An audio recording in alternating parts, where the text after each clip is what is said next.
All right, everyone. It's time to look and see who owned baseball, what my award picks are going to be, and of course, make some playoff picks.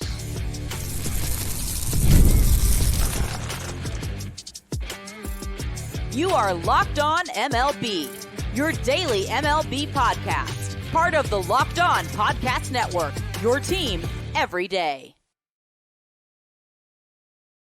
Hello, baseball fans. Welcome to Locked On MLB, part of the Locked On Podcast Network, where it's your team every day.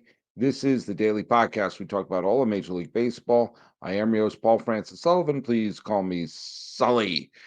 Yeah, I don't know why I put that emphasis on that. I've been a baseball podcaster for a while now, and I've just wrapped up my sixth full season here at the Locked On Podcast Network. And now comes the good part.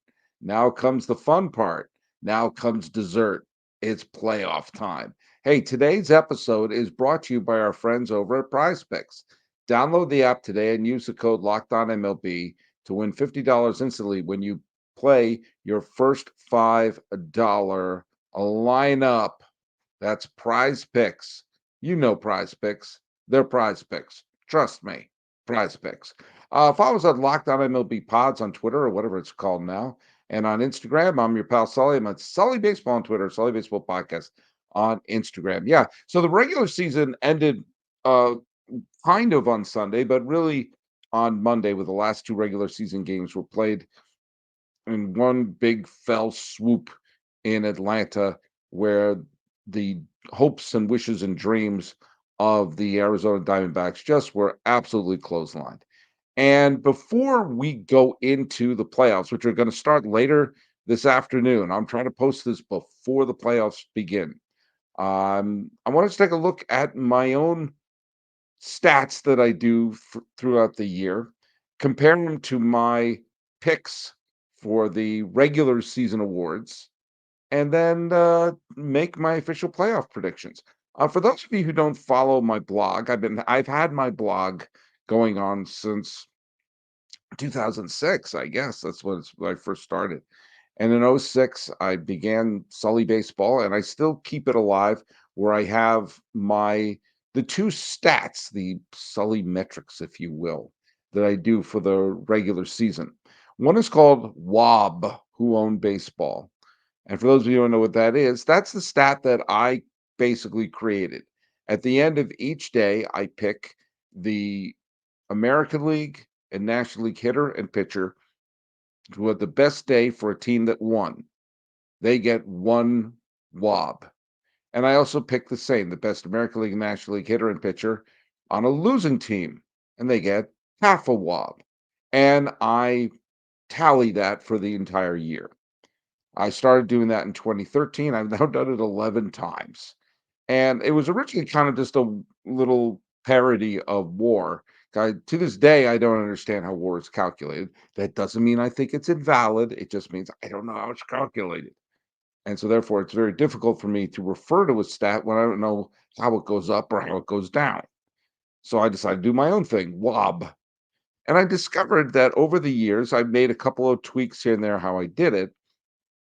But I discovered that at the end of the year, doing my silly little thing uh, has kind of correlates to how the actual awards turn out. Maybe not perfectly, but they're in the ballpark. If you were now, one of the reasons why I do this is it it's something for me to do, keeping track when I do a show like this. I had an interesting compare and contrast this year. I've been doing this show since the 2019 season, where I'm supposed to cover all of baseball. But this year I did this show and Locked On A's, which is a very different kind of show to do because it focuses just on one team instead of all 30. And I realized one of the advantages of doing one baseball is in order to figure it out, you kind of have to have your eye on all the teams, on all the games. And so by doing Who Won Baseball, it helps me keep track how teams are going. Okay, let's break down the American League batter who had the highest WOB total for the year was, drumroll please, Aaron Judge with 9.5. Now, the top 5 would be, in fact, let me do it this way. At number 5, tied at number 5 are Jared Duran and Vladimir Guerrero with 6.5. At number 4 is Bobby Witt Jr. at 7.5. At 3 is Jordan Alvarez at 8. The runner-up is Juan Soto with 8.5, and the leader is Aaron Judge at 9.5. Well, that's a pretty decent cross-section of the best players in the American League. In fact, if I had an MVP vote, and I don't, my top 3 American League MVP votes would go to Juan Soto 3, Bobby Witt Jr. 2, Aaron Judge 1. And they're all in the top 5 of WOB. That's pretty interesting, I think. In the National League, let's go 5-1. At number 5, I have Francisco Lindor. That's with 6 WOB. At number 4, I have Ian Happ with 6.5. At number 3, I have Eugenio Suarez with 7. At number 2, I have Bryce Harper with 8.5. And at number 1, I have Shohei Ohtani with 11.5. So my NL MVP picks would be Ohtani 1, Lindor 2, and Ketel Marte 3. Sorry, Matt Chapman. So right now, my top WOB in AL hitters and NL hitters perfectly match my MVP picks. Now, it goes a little bit off the rails a tiny bit. The top 5 AL pitchers I have. At number 5, Logan Gilbert at 7.5. Number 4, Nathan Eovaldi at 8. At number 3, Tarek Skubal at 8.5. At number 2, Framber Valdez at 10. And my top WOB pitcher is Seth Lugo with 11. Now, my 3 Tarek Skubal, who is the number 3 at WOB, should win the Cy Young, of course. And I have Seth Lugo who's my leader of WOB. I have him at number 2. And my number 3 Cy Young pick would be Emmanuel Clase of Cleveland. But I have no problem if Logan Gilbert or Framber Valdez get more votes. My top 5 NL pitchers would be Tyler Glasnow 5. That didn't. Shoto Imanaga 8. And tied with Dylan Cease with 8. Mitch Keller is number 2 at 8.5, and I have Zach Wheeler leading with 10.5. Chris Sale, who should win the NL Cy Young Award, is at number 7. And so it kind of lines up pretty well in an interesting way. By the way, my Cy Young picks would be Chris Sale, Derek Skubal. My Rookie of the Year picks for the National League, I have at number 1 Jackson Merrill, at number 2 Paul Skeens, at number 3 Jackson Churio. It's a good year for Jacksons. My Rookie of the Year pick in the American League is Mason Miller. Maybe that's biased from doing Lockdown A's, but Luis Gil at number 2 and Colton Cowser I have at number 3. My Manager of the Year picks. And by the way, it's important I do this because the playoffs are about to begin, and they should announce the awards today. Because when the awards are announced, why did they win the MVP? They didn't go anywhere in the World Series. They're all regular season awards, so I'm announcing them now. My Manager of the Year in the National League: number 1, Pat Murphy; number 2, Mike Schilt; and number 3, Rob Thompson of Philadelphia. In the American League, my Manager of the Year winner is Stephen Vogt of Cleveland. I have AJ Hinch and Matt Guattaro at number 3. And my comeback players of the year: Chris Sale, obviously, Luis Severino of the Mets, and Hunter Green. That's my National League comebacks. My American League comeback is Carlos Rodon, followed by Garrett Crochet and Tyler O'Neill. By the way, the other stat that I keep, my Sully metric, as it were, is the summer score, where I keep track of the number of days that a team is in a playoff spot starting at Memorial Day. Because I think before Memorial Day, it is absolutely insane to look at the standings and where a team is in the wins and loss situation. So when we come back, we're going to take a good long look to see who had an absolutely perfect summer, and a couple of teams did. Hey, let's talk about PrizePicks, shall we? PrizePicks is the best place to get real money sports action. With over 10 million members and billions of dollars in awarded winnings, PrizePicks has made daily fantasy sports accessible to all. You just pick more or less on at least two players for a shot to win up to 100 times your cash. Run your game all season long on PrizePicks. PrizePicks is the best way to get on the action in over 30 states, including Florida, Georgia, Texas, and right here in California. And it's the best place to get real money sports action. And PrizePicks puts its members first, so all withdrawals are fast, safe, and secure. When my picks hit, I can get my money as quick as 15 minutes. Sign up today and get $50 instantly when you play $5. You don't even need to win to receive the $50 bonus. It is guaranteed. And PrizePicks is the best way to win real money this football season. Which players are going off, which aren't? Make your picks in less than 60 seconds and turn your sports opinions into real money all season long. Download the PrizePick app today and use the code LOCKEDONMLB to get $50 instantly after you play the first $5 lineup. Again, download the app today. Use the code LOCKEDONMLB to get $50 instantly after you play your first $5 lineup. PrizePicks, run your game. All right. I've mentioned this before, but I'll mention it again. The summer score is where I keep track of the teams and whether or not they're in a playoff position or not. For between Memorial Day and the end of June, you get 1 point for every time you're in a playoff position. From for the month of July, you get 2 points every day you're in playoff position. August, you get 3 points.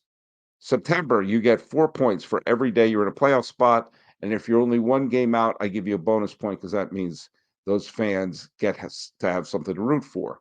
It basically it's a metric to say how long throughout the summer did you wake up, check the standings, say, hey, we're in position to get in the playoffs, which is what a team owes its fan base. It owes them a summer. With that in mind, there were 6 teams that had a perfect summer.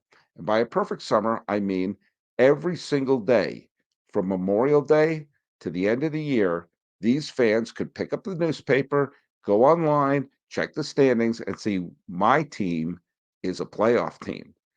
In the American League, the 3 teams that gave their fans a perfect summer were the Baltimore Orioles, the Cleveland Guardians, and the New York Yankees. Oh, there were ups and downs for all 3 of those franchises, especially the Orioles and the Yankees, but there was never a day where their team fell out of it. Now, the Kansas City Royals had a great run. They finished with 287. The perfect summer is 313. Uh, the Kansas City Royals had a 287, where there was a couple of days in July that they fell out of it. But after July 21st, boom, they were a playoff team the rest of the way. The Astros were at 226, which is lower because they didn't become a playoff team until July. And the Detroit Tigers' final tally was 39 because they didn't become a playoff team until September 20th. The most embarrassing number are the Minnesota Twins.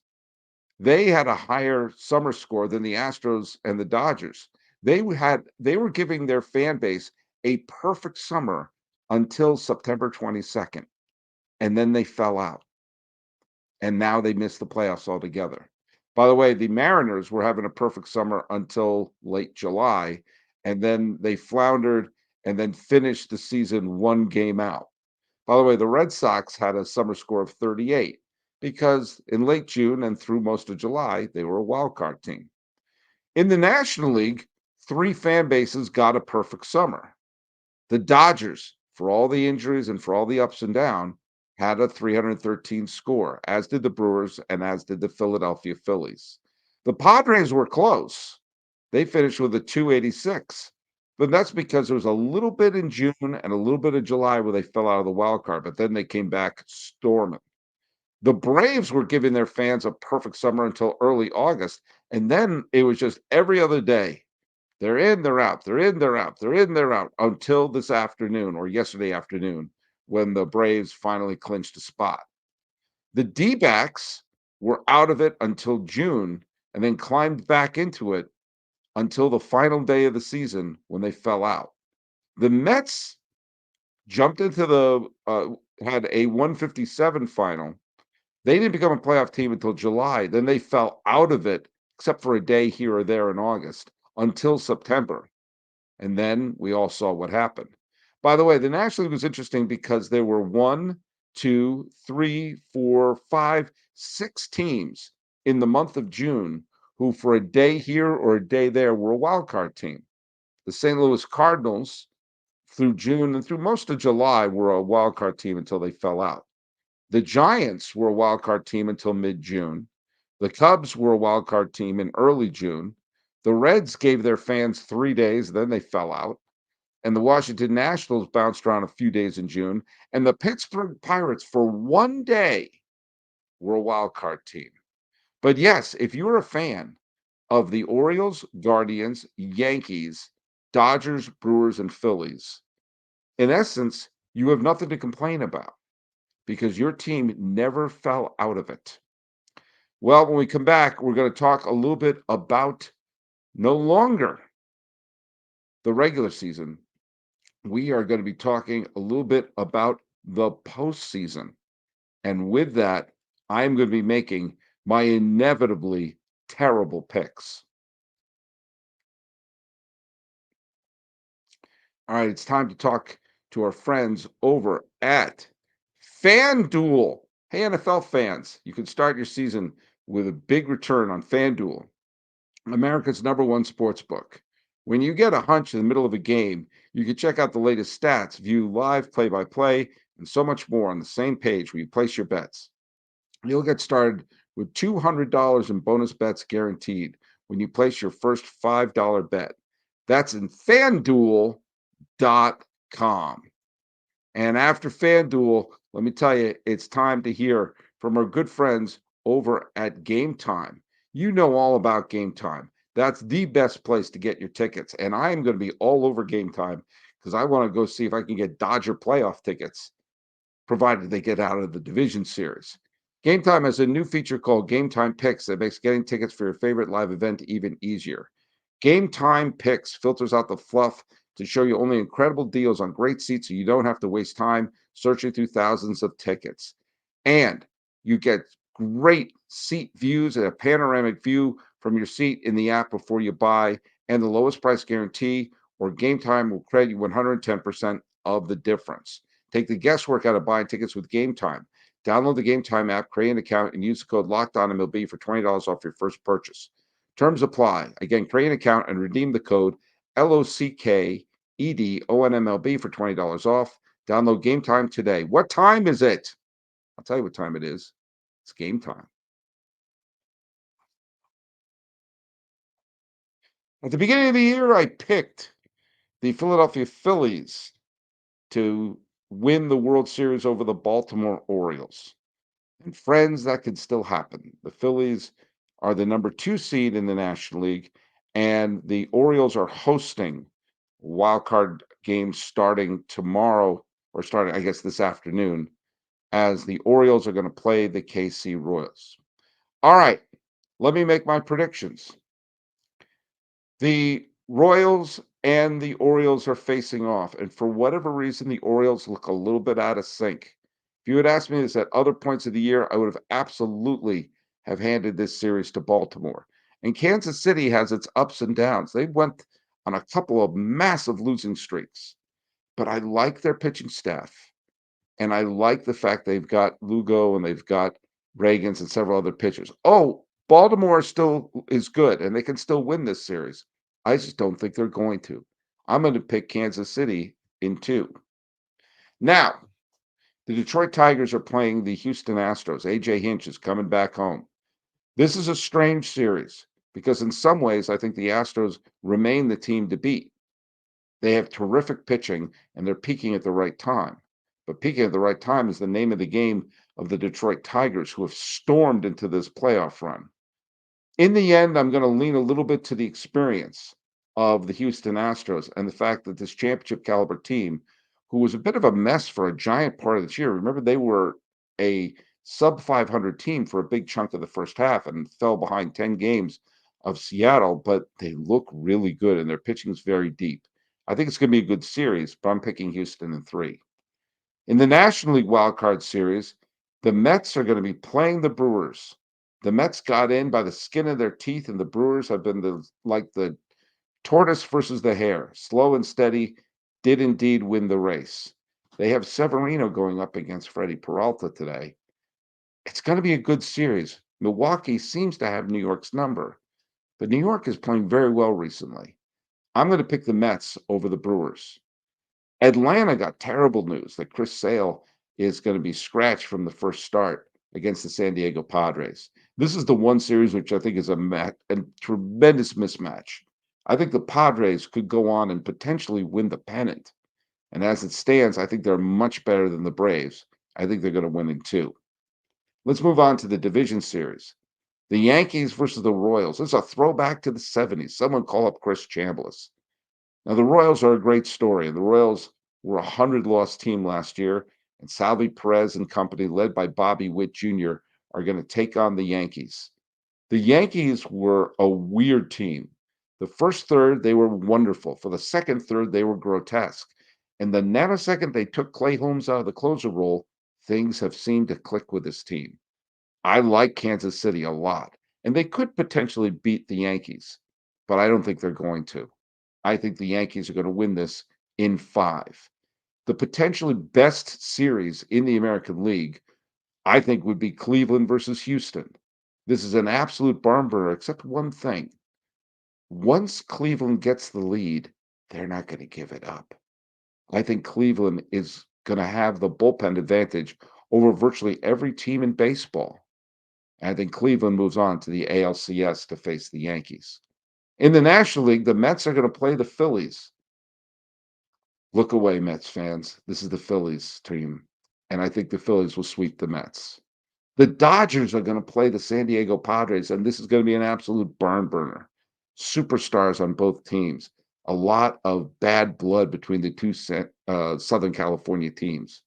Shohei Ohtani's first foray into the postseason. The Padres look much stronger in some ways. The Dodgers pitching staff is held together by wire. That being said, I'm going to pick the Dodgers in 4. Call it a hunch, but I think the best team in the National League is going to play that way and get to the LCS. That brings us to a Yankees versus Cleveland ALCS. And this is where I think the two teams, the superstars of the Yankees, will have to come up big. If you shut down Judge and Soto, you've shut down the Yankees.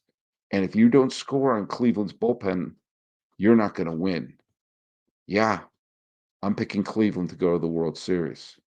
The Dodgers are facing off against the Phillies, and everything seems to be pointing towards the Phillies. Their lineup is terrific. Their pitching staff is deep. And the Dodgers pitching staff, it looks just, I don't know. I don't have complete confidence in them. But the Dodgers have been doing a lot of things right recently. It might be a bit of a coin toss, but I'm going to stick with my pick at the beginning of the year. And I'm going to say the Phillies are in. The Phillies are going to play the Cleveland Guardians in the World Series. I think it'll be a solid series. I picked the Phillies at the beginning of the year, and I'm going to stand by it. I'm going to say the Phillies are going to win in 5. So there you go. I may have just cursed the Philadelphia Phillies. It'll probably now be the Braves versus the Orioles. But that being said, I'm picking the Phillies over Cleveland. Is that what I want? Maybe not necessarily, but that's what I'm picking. Is that what Fox wants? Probably not. They probably want the Yankees versus the Dodgers. But I'm not an executive at Fox, and I don't care about their ratings. Is that what the Locked On Podcast Network wants? Well, I don't know. And they don't have a lot of power over it. But the picks and everything are gone. And by the time you're seeing this, it's time to play ball. So follow us at Locked On MLB Pods on Twitter or whatever it's called now on Instagram. I'm your pal Sully, and that's Sully Baseball on Twitter, Sully Baseball Podcast on Instagram. Talking about the regular season awards, wrapping it up, and making my predictions. This has been Locked On MLB. I am your host, Paul Francis Sullivan. Please call me Sully.